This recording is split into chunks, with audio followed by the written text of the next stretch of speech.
The American Centers for Disease Control suggests people avoid using e-cigarettes as the number of serious lung illnesses and deaths believed to be linked to vaping continues to rise. There are now 5 deaths reported in the United States, and the number of serious respiratory illnesses suspected of being linked to vaping has more than doubled to 450 now in the U.S. The definitive cause is not yet clear, but the surge in cases is deeply worrying.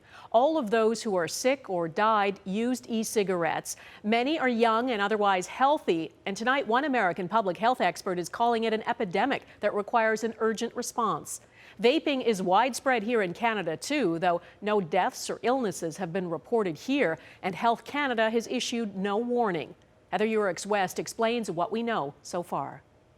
For weeks, American health officials have puzzled over why so many young people across so many U.S. states were becoming seriously ill, lungs of otherwise healthy individuals failing, their use of e-cigarettes seemingly to blame. I'm 18 years old. My lungs are like a 7-8-year-old's. In research published Friday in the New England Journal of Medicine, the first 53 cases of this illness are discussed in depth. All patients were healthy, mostly men with a median age of 19. Most had to be hospitalized, and nearly half required intensive care. Investigators now believe these illnesses have all been caused by an exposure to some kind of chemical used in the vape juice inhaled from e-cigarettes. Exactly what substance is still a mystery, though lab tests have shown the chemical vitamin E acetate in a number of patients. It's actually a product that's used commonly as in food supplements, in skin creams, but frankly, we really don't know what the consequences are when you heat it and inhale it.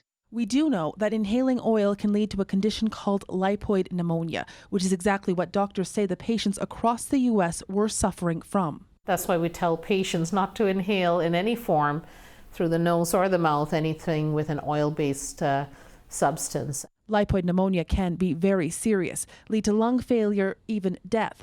But it can also come with very mild symptoms that mimic asthma or even a cold. And that might be a clue why no Canadian cases have yet been reported.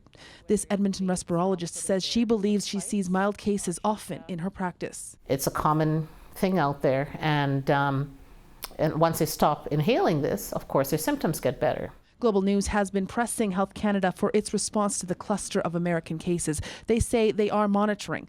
But what's perhaps most troublesome is that vape juice ingredients are not regulated by any health agency in Canada.